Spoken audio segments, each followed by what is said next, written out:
Muli po isang magandang araw, magandang gabi sa inyong lahat, mga kababayan. Narito po muli ako upang magbahagi ng salita ng Diyos sa inyo pong lahat na mga inaabot o naabot ng mga pamamahayag na ito. Ito po ay matatawag na pagpapahayag ng Ebanghelyo sa himpapawid. Kasi po dati, kailangan pumunta ka pa sa isang lugar para magpahayag ng salita ng Diyos.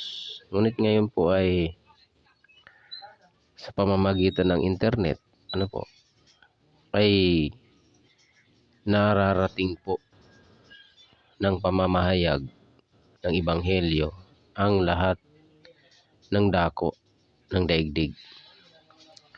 Saan mang dako na may mga internet, naabot ng mga signal sa pamamagitan ng social media ay naipapalaganap ang Ebanghelyo ng Diyos.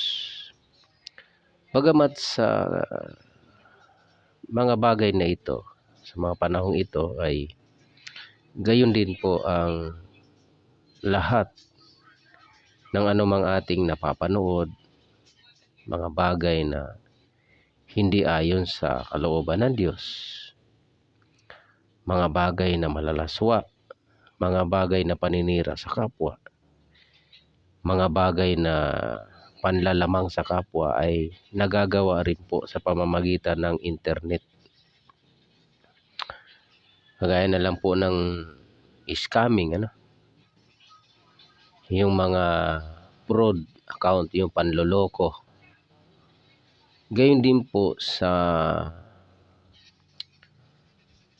relihiyon. Sa mga relihiyon po. Marami pong relihiyon na lumalaganap sa ating sanlibutan ngayon ay mga relihiyon na ginagamit lamang ang pangalan ng Diyos dahil sa salapi, dahil sa pakinabang. At dito po mga kapatid ay talagang totoo po ito. Dahil marami po talagang tao na ginagamit ang salita ng Diyos, ang Biblia, para kumita ng pera. Kasi nga po ito yung madaling gamitin para makapanloko ng tao. Yung pangalan ng Diyos, yung salita ng Diyos, napakadali pong gamitin ng mga masasamang loob para pagkakitaan, para sa kanilang sariling pakinabang. At totoo pong nangyayari ito Kasi nga po makikita natin ngayon maraming mga sekta, mga relihiyon na talagang nagsisiyaman. Lumalaganap sa buong daigdig ang kanilang titulo. Mga titulo ng kanilang sekta ay lumalaganap sa buong daigdig. Isang halimbawa na lang ay yung mga sekta na galing ng Amerika, galing kung saan saan, na lumalaganap sa buong daigdig. At ito ay talagang lumalaganap at lumalaki, na kung saan ang mga leader nito ay talagang may tatak na sila ay ang pundasyon ay ganito. Ito ay itinatag ni prophet ganito, ni prophet ganyan, itinatag ni pastora ganyan, ni Ellen ganyan, itinatag ni Joseph ganyan. Basta ganun po. Nagsisiyaman ang kanilang mga leader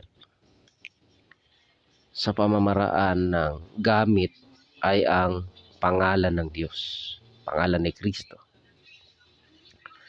Katulad na lang nitong isang samahan na The Church of Jesus Christ, Latter-day Saints. Makikita natin dyan na pangalan ni Kristo ang ginagamit. Pero kung pupuntahan natin sila, hindi naman aral ni Kristo ang itinuturo, kundi sarili nilang aral. Meron silang sariling libro niyan eh. Yang simbahan na yan, yung samahan na yan, may sarili silang libro.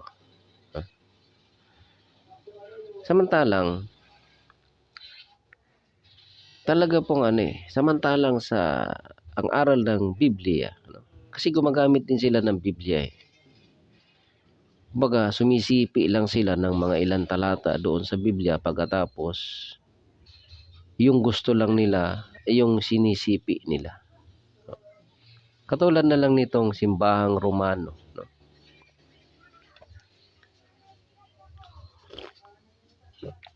Sabi nung isang debatista nila, hindi nila maintindihan yung sinabi ko na simbahang Romano. Ano daw ba yung sinasabi kong simbahang Romano? Ba't hindi nyo maintindihan? Kayo naman mismo ang nagsasabi, I am a Roman Catholic o Roman Catholics. Ano ba yan? Kaya nga Roman eh. Romanian ka, Romano. Kaya dyan ang malinaw na yan simbahan ng Roma. Hindi po Kristiyano yan eh. Kaya tinatawag na yan pagano. Paganong simbahan o paganong relihiyon na lumalaganap sa buong daigdig. At talagang matindi ang simbahan na ito. Dahil talagang ang kanilang power, yung kanilang power, talagang lumalaganap eh. Talagang sakop nila yung karamihan ng kaharian eh. Talagang yumuyuko dito sa relihiyong Romano na ito. Lalo na itong yung mga naging presidente ng bansa na member ng samahang ito, talagang kahit itong mga born again, talagang yumuyukod dito. Maraming born again na yumuyukod dito eh, sa simbahan na ito. Katulad na lang nitong leader ng GIL, Jesus is Last Fellowship, na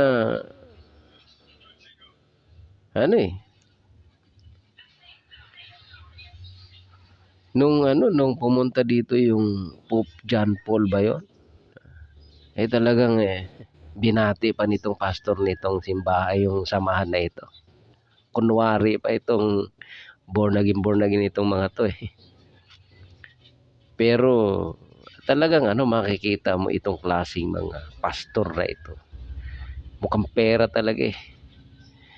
Kunwari against sila sa maling aral. Against sila, kaya sila nagtayo ng sarili kasi yung dati raw nilang pinanggalingan ayaw na nila doon.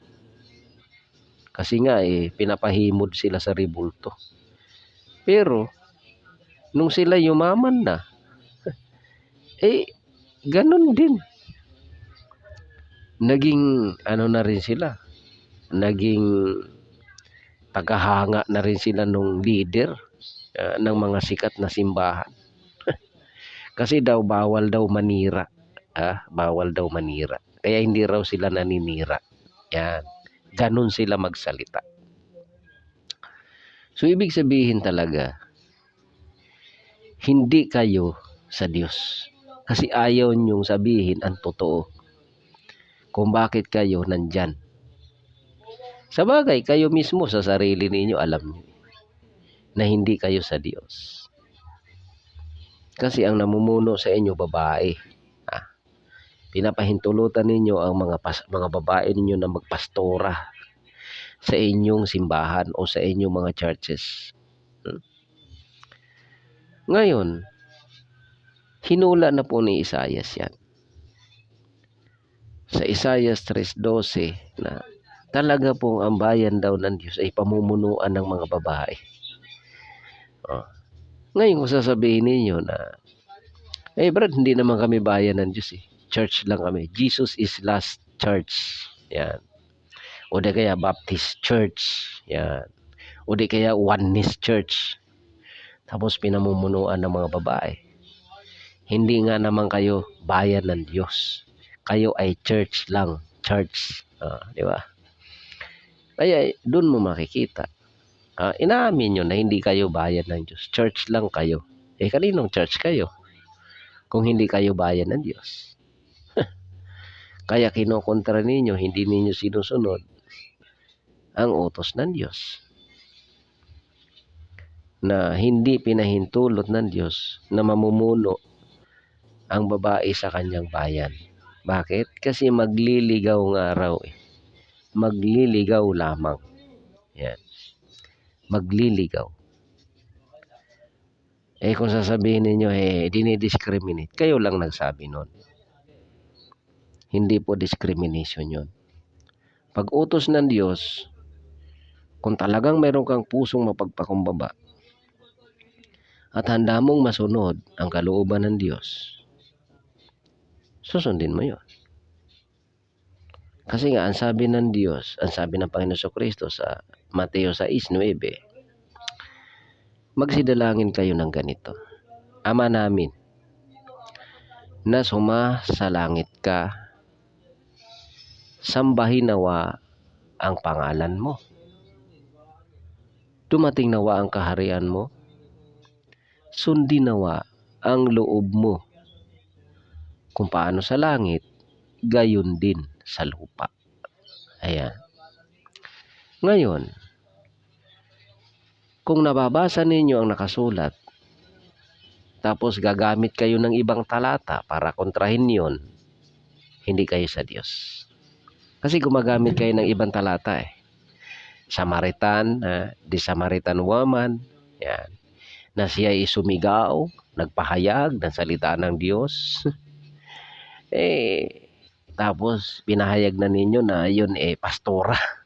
Yung Samaritan woman, galing. Napakagaling nito mga pastor na ito, magaling talaga, basta't pera. Kasi nga naman, kailangan magbigay lugod sa tao, no? Kailangan magbigay lugod sa tao. Kasi nga, yun ang gusto nyo. Hindi upang bigyang lugod ang Diyos. Hindi niya nais na bigyan lugod ang Diyos, kundi ang tao ang bibigyan ninyo ng lugod. Kailangan bigyan nyo ng kaluguran ang tao. Kasi nga, nakakahiya. Lalo na kung si sister magaling magdadadaldal. Matalas. Kaya, ito, magaling to si sister. Pwede maging pastora ito. Ngayon basahin natin. Totoo nga ba na itong Samaritana na ito ay pastora? Kasi sabi nila, ito yung ginagamit nilang mga talata, pati si Maria Magdalena, yan. Ginamit nila yan, yung mga babae na yan. Na yan daw ay pastora. Yan ang ginagamit nilang basihan. Pati yung si Deborah, yung nasa lumang tipan. Yan ang mga ginagamit nilang basihan. Malinaw na mismo na sinabi ng Diyos na hindi niya pinahintulot na mamuno ang mga babae sa kanyang bayan. Ano po ba yung bayan ng Diyos? Sinabi ni Apostol Pablo na hindi niya pinahintulutan na ang mga babae magsisipag-ngaw-ngaw sa iglesia. Magsisipag-salita sa iglesia. Kasi nga, may lalaki Mayroong mga lalaki dyan. Lalo na yung mga asawa nung mga members na mga sister natin. May mga lalaki yan na asawa. Tapos magpapalusot kayo Nasa bahay lang. Ipinagbabawal yan. Pangalawa, si Kristo ay ulo ng iglesia. Lalaki. Ngayon, kung si Kristo mismo na lalaki na siya ang nagturo na hindi niya pinahintulot na ang babae mamuno sa iglesia, bakit mo kinukontra? Ha? Tingnan ninyo itong ginagamit ninyong isang Samaritana. Sabi ng mga tao, at sinabi nila sa babae, ngayoy, nagsisisampalataya kami, hindi dahil sa iyong pananalita, sapagkat kami rin ang nakarinig at nalalaman naming ito nga ang tagapagligtas ng sanlibutan. Tingnan nyo, hindi naman sinabi ng mga tao, sinabi ng mga tao sa babae, ngayon, sapagkat ikaw ay nagsalita sa amin at ipinahayag mo ang Kristo sa amin, ngayon ay itinalaga ka namin na pastora. Baliktad eh. Bakit? Kasi nga, ang sabi ng mga tao, ngayoy, nagsisampalataya kami. Hindi dahil sa iyong mga pahayag. Hindi dahil sa iyong pananalita. Kundi sapagkat kami rin ang nangakarinig. At nalalaman naming ito nga ang tagapagligtas ng sanlibutan. Kita nyo? Di po ba? So, ano ba ang mapapala ninyo sa inyong mga palusot na mga aral? May kaligtasan ba talaga sa inyo? Kaya ang sinasabi ni Apostol Pablo ay mag-ingat ka sa iyong sarili at sa iyong aral.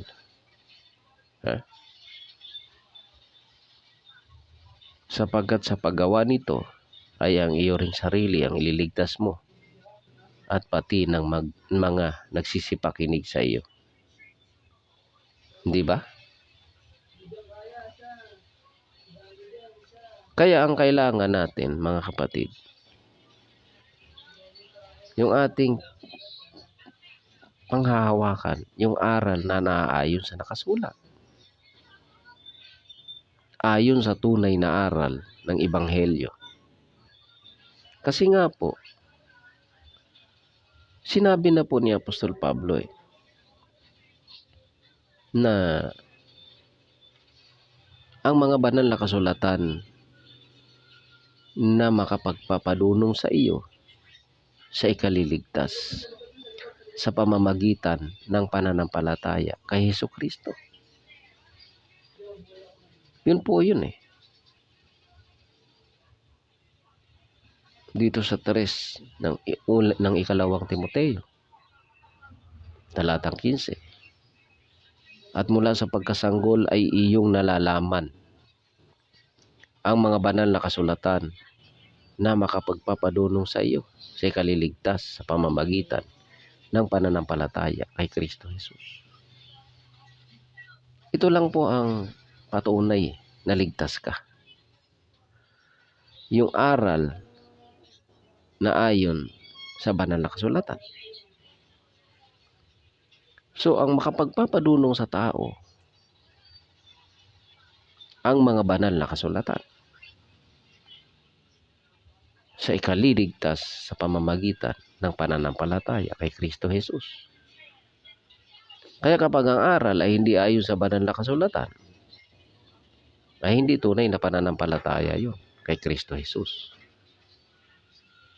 Kundi ayon yun sa aral ng tao. At pag hindi ayon sa aral ni Kristo, wala pong kaligtasan. Di po ba? Yun po ang totoo. Kaya marami po kasing relihiyon talaga ngayon na negosyo lang.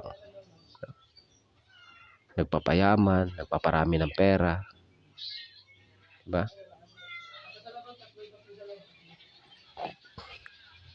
Hindi talaga ayon sa tunay na paglilingkod. Hindi ayon sa kalooban ng Diyos ang ginagawa, kundi maraming pastor ngayon na ang ginagawa ay para sa sariling pakinabang. Di po ba? Tingnan ninyo itong marami talaga na talagang nagsisipag-unlad sila. Dumarami ang mga miyembro. Dumadami ang kanilang mga sangay. Kasi nga, doon mo iisipin, bakit lumalawak ang samahan ng maraming mga sekta? Lumalaganap sa buong mundo. Kasi nga, ang kadalasan talaga na dumarami yung panghihikayat na masarap sa pakiramdam ng tao. Yan. Hindi po yung panghihikayat ayon sa katotohanan. Kasi bihira lang po talaga ang tao na sumasampalataya sa katotohanan. Kasi mayroon silang hinahanap na mas masarap, yung maluwag para sa kanila.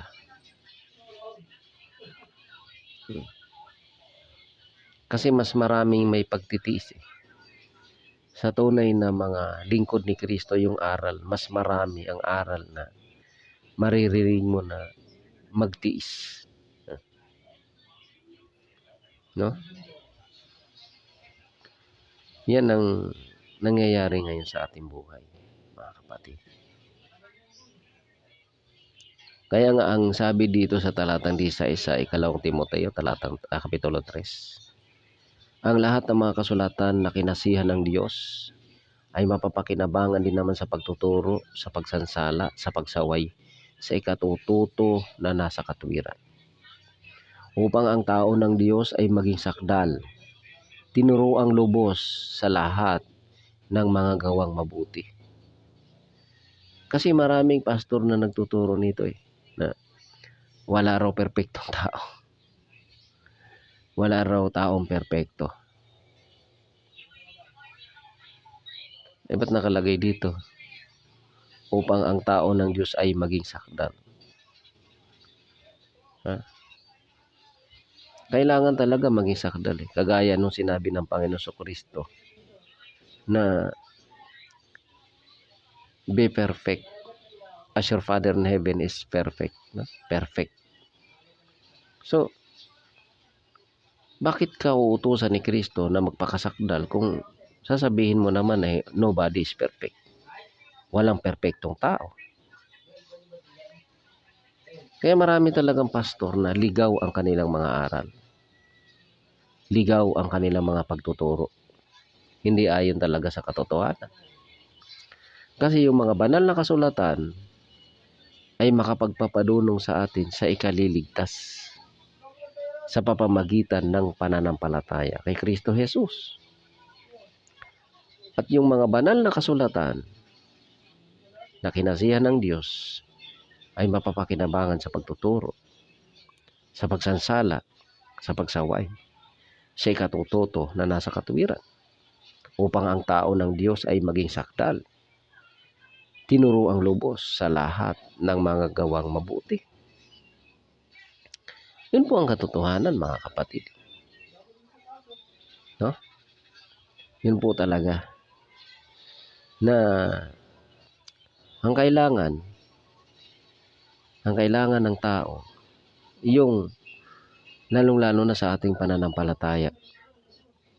Kailangan ang ating pananampalataya po talaga ay nakabase sa banal na kasulatan. Yun po yung topic natin kagabi. Na kailangan nakabase talaga sa banal na kasulatan. Kasi nga ito yung makapagpapasakdal sa atin. Ang sabi, upang ang tao ng Diyos ay maging sakdal, tinuruang lubos sa lahat ng mga gawang mabuti. Di ba? Ngayon, basahin naman natin ang Mateo sa 5:48. No? Basahin nga po natin dito sa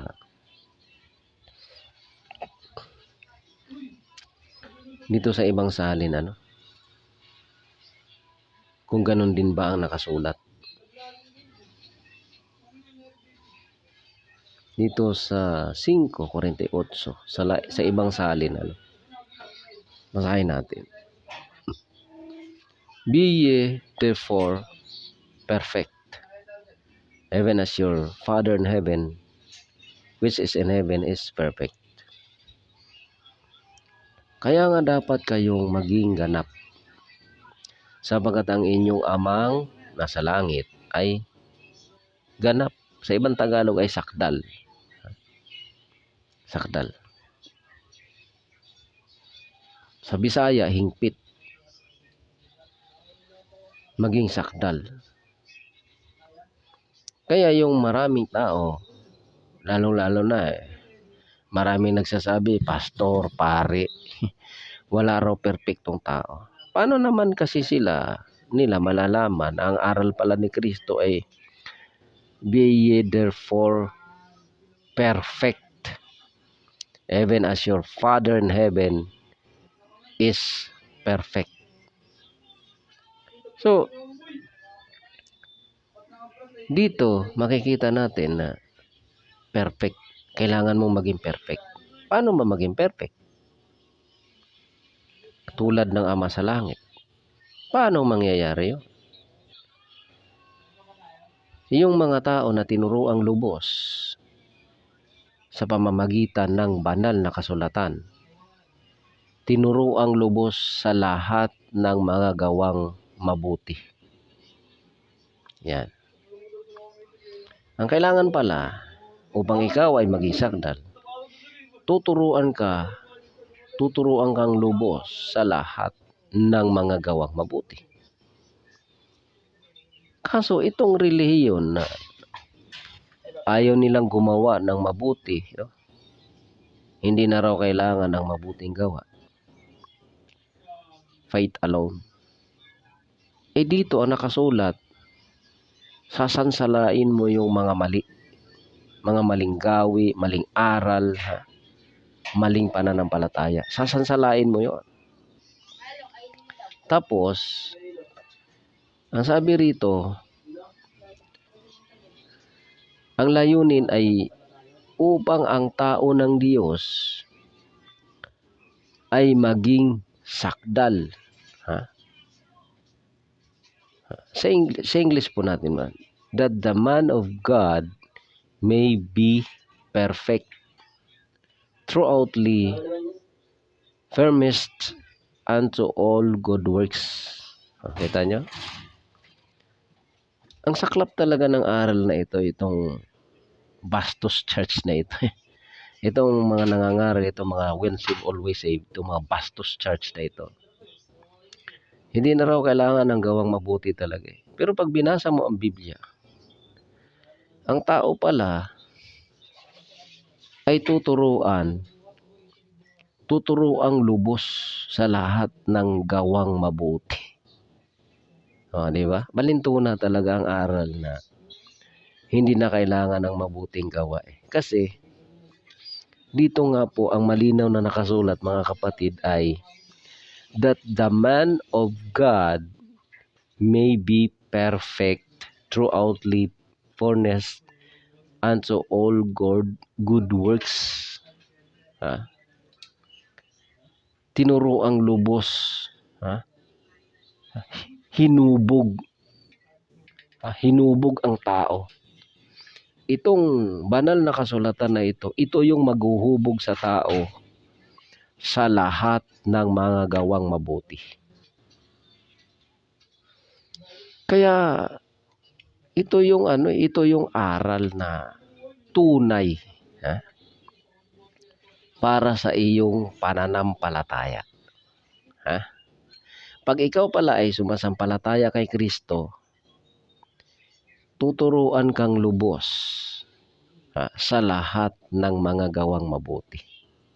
Pero ang turo ng mga Bastos Church na ito,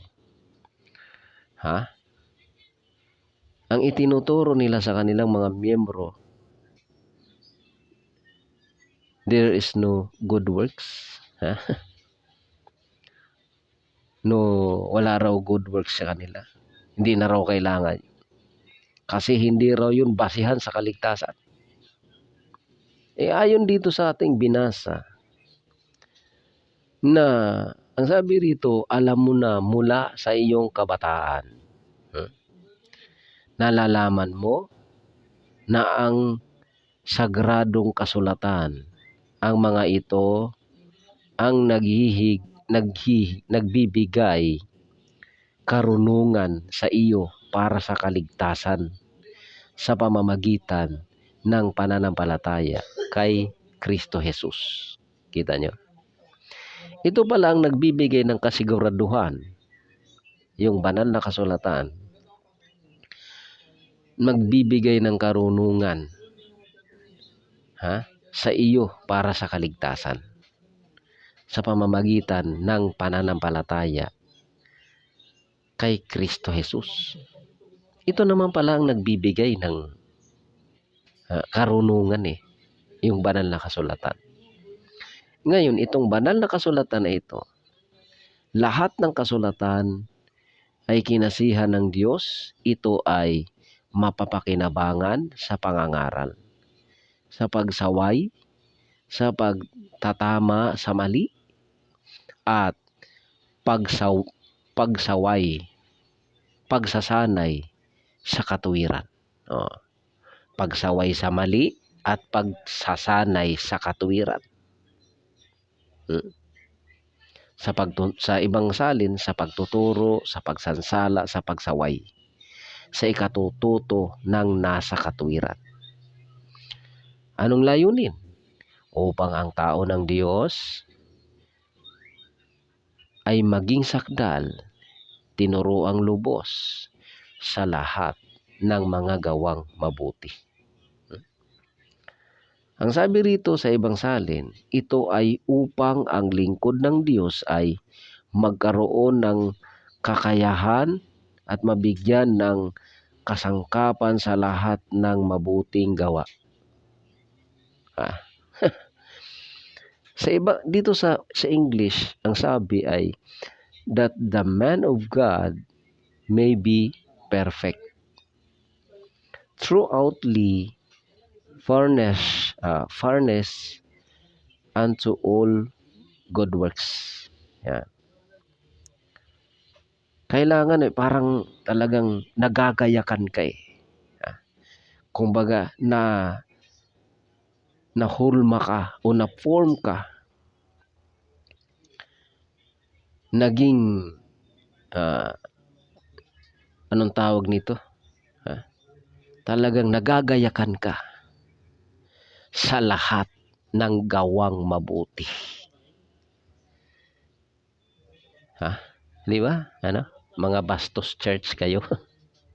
Ang linaw . Wala talagang aral ang Kristo, ang mga lingkod ni Kristo, walang aral na hindi na kailangan ang good works. Kasi yung nasa Efeso 2:8-9, hindi po good works ang pinag-uusapan dyan. Hindi po yan good works. Dahil sa talatang 10, ang good works ay napaka-importante.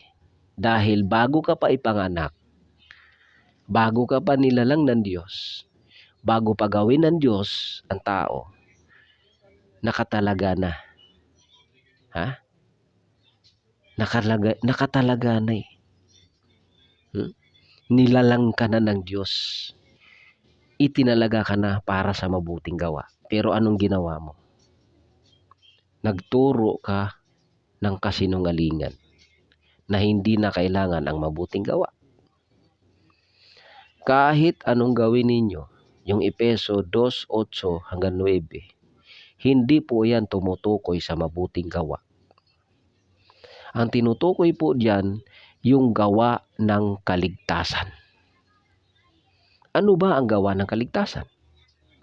Sa panahon ng Israel, ang pinag-uusapan dito ay ang pagpapatawad sa kasalanan. Paano ka ba maliligtas? Ikaw ay kailangan mapatawad sa iyong kasalanan. Ano ba ang dahilan kung bakit napatawad ka sa iyong kasalanan? At ikaw ay naligtas sa pamamagitan ng pananampalataya. Ang linaw naman hindi sa inyong sarili. Ano ba yun? Yung kamatayan ni Kristo yon.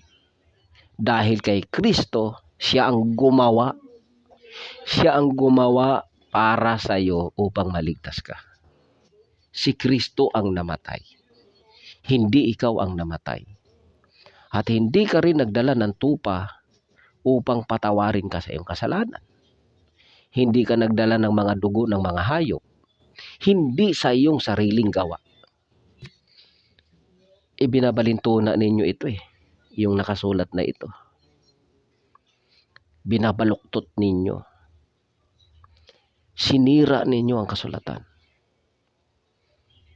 Tandaan ninyo, hindi po mabuting gawa ang tinutukoy sa Efeso 2:8 hanggang 9. Kayo lang ang gumawa niyan. Dinagdagan ninyo ang nakasulat yan. Lalo na itong magandang balita, Biblia, nagawa ng mga pagano. Sabagay, parang may contribution din yata dito yung mga Protestante sa Bibliang ito. Karamihan dito ay talagang balintuna ang pagkasalin Paano mong sasabihin na hindi na kailangan ng mabuting gawa? Nakalagay nga sa talatang 10 bago ka papanganak, tayo'y nilalang kay Kristo. Tayo'y kanyang gawa na nilalang kay Kristo Jesus para sa mabubuting gawa. Paano nyo nasabing di na kailangan mabuting gawa? Karugtong nga doon mabuting gawa Kasi hindi ninyo binubulay-bulay na maigi. Ngaw-ngaw kayo ng ngaw-ngaw, salita kayo ng salita. Hindi nyo nabulay ng maigi ang salita ng Diyos. Kaya ang nangyari, nagkaligaw-ligaw kayo at itinuro nyo pa sa tao ang inyong mga kahibangan. Kayong mga pastor kayo na mga bulaan. Mga pastor na mga bastos. Bastos church. Diba? Kayo ang nagtuturo ng ganitong aral Hindi na kailangan ng mabuting gawa. Pero dito sa Timoteo, ang layunin ng banal na kasulatan, ang sabi na lahat ng kasulatan na kinasihan ng Diyos ay mapapakinabangan sa pagtuturo, sa pagsansala, sa pagsaway na nasa katwiran. Upang ang tao ng Diyos ay maging sakdal. Tinuruang lubos sa lahat ng mga gawang mabuti. Sa English nga, ang gandang pakinggan Talagang ang tao ay hinubog. Ang tao ng Diyos ay maging perpekto, hinubog sa lahat ng mga gawang mabuti. Kung hindi na kailangan ng mabuting gawa, bakit sinabing lahat ng mga gawang mabuti? Hindi po pili. Hindi po pili ang mabuting gawa. Lahat. Kailangan lahat. Lahat ng mga gawang mabuti. Doon huhubugin ang tao ng Diyos. Sa lahat ng mga gawang mabuti. Upang ang tao ng Diyos ay maging perpekto, tinuruang lubos, hinubog na lubos sa lahat ng mga gawang mabuti. Ganun po eh. Kaya lang talagang marami ngayon kasi mga churches na kaya lang naman naging church kasi nga dahil sa pera.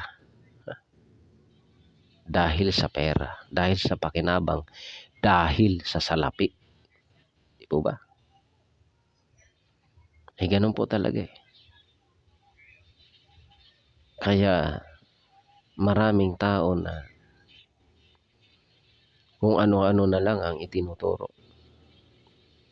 Kasi wala naman talaga silang totoong malasakit sa kapwa eh. Nagmamalasakit kasi sila sa bulsa nila. Sa kanilang tiyan. Sa kanilang tiyan sila nagmamalasakit. Kasi nga po yan po yung nakasulat dito sa Roma. Roma 16:17. Roma 16:17. Basahin po natin, panandalian ano.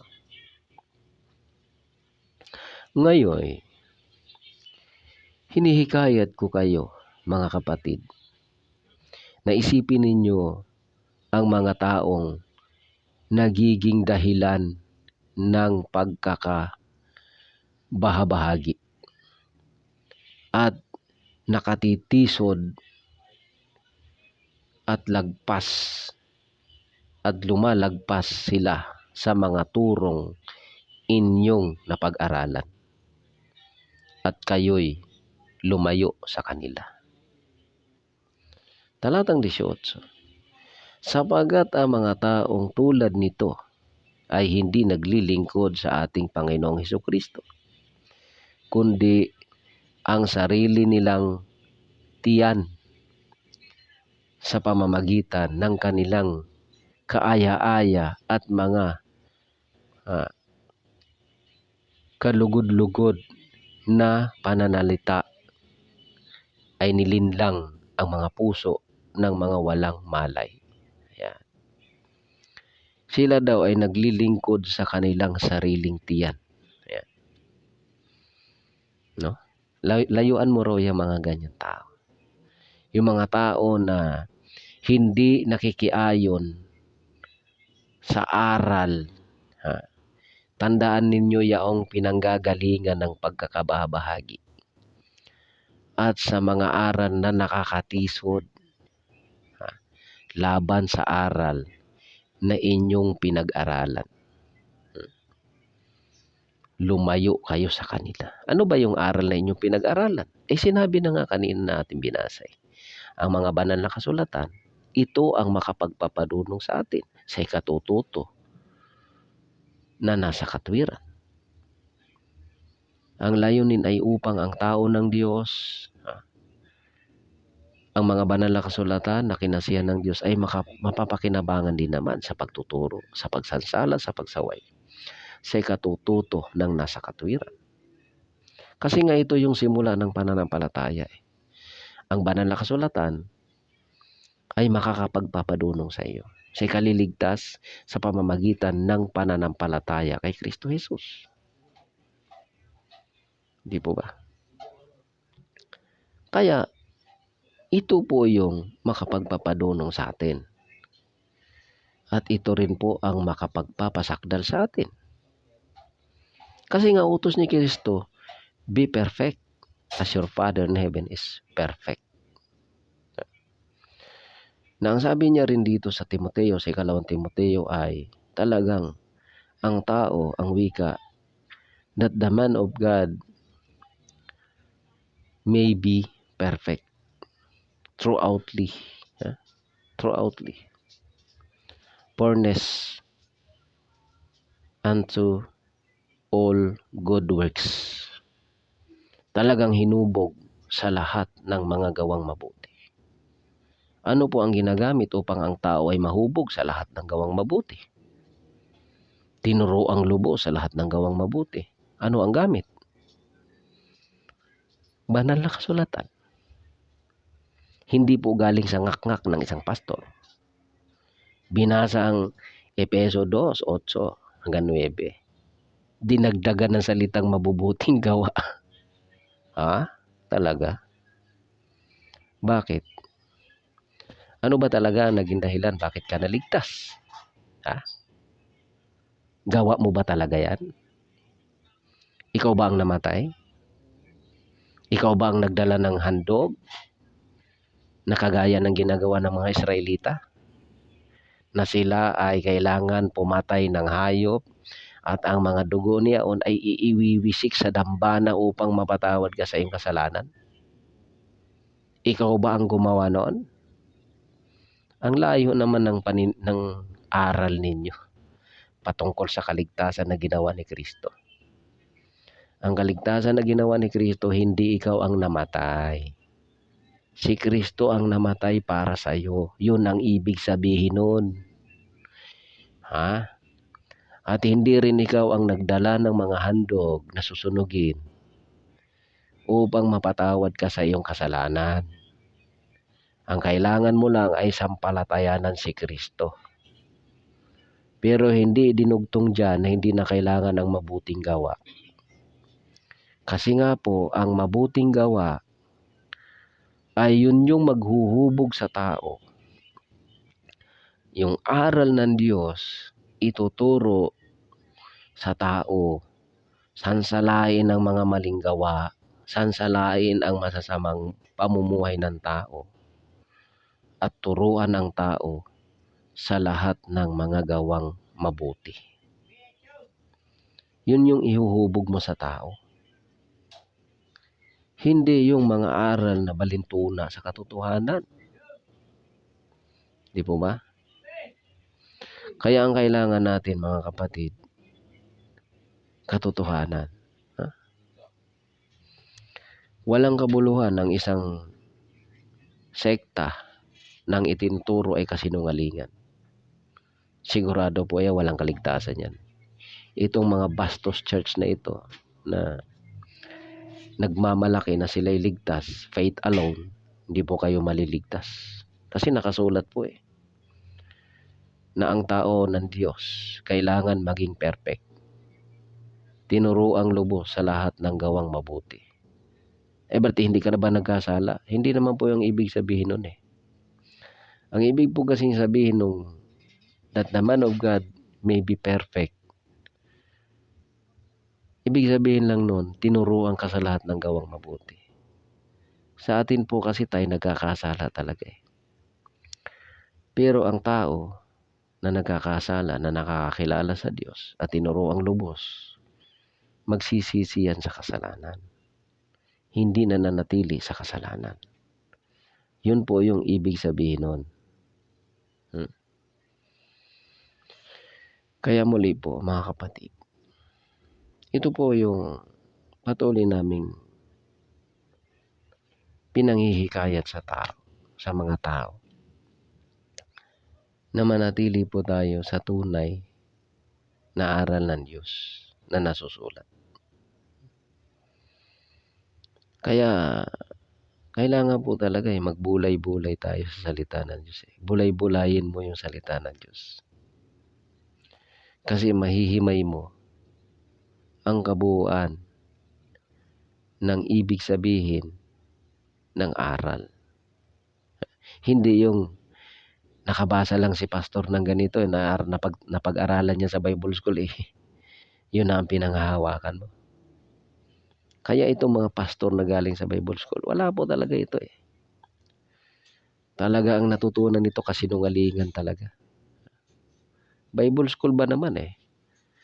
Sa mga tunay kasi na sinugo ng Diyos, sa mga lingkod ng Diyos na totoo, hindi po Bible School ang nagtuturo, kundi ang nagtuturo yung banal na Espiritu.